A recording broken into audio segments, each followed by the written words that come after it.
வித்தியாசமே இல்ல. அன்னைக்கு பார்த்து அதே மாதிரி தான் இப்போ இல்ல இருக்கு. கிரே ஹேரா இருக்கு. பிரீத்தி முகுந்தன் நீங்க சொல்லுங்க. ஆங் பேங் டோனி ஜாவோட போஸோட நிக்கிறீங்க. ஸோ அது வாலண்டரா நீங்க வச்ச ஒரு போஸ் தானா இது? அவரை ரெப்ரசென்ட் பண்ற மாதிரி தானா? இல்ல இல்ல, நாங்க நிறைய போசஸ் கராத்தே போசஸ் பண்ணோம். மாஸ்டர் இருந்தாரு. அவங்களுக்கு சொன்னா போதும், நிறைய போஸ் அப்படியே வந்துடும். அது ஒரு போஸ் இது. சார் யார் இதுல ரொம்ப dangerous sir? either your daughter or your wife? டேஞ்சரஸா? ரெண்டு பேரும் டேஞ்சரஸ். அது சைலண்ட் கில்லர். Silent killer. அடங்கா பிடாது.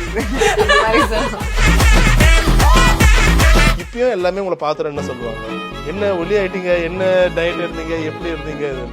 என்னோட பாடியில எப்பவுமே எல்லாரும் ஏதாவது சொல்லிட்டே தான் இருப்பாங்க. சொல்றவங்க சொல்லிட்டே தான் இருப்பாங்க. ஆனா அதை கேட்டுட்டு நம்ம வாழ்க்கைய அமைச்சுக்க பார்த்துட்டோம்னா நம்மளுக்கு வேற எனக்கு பின்னாடி இருக்கிற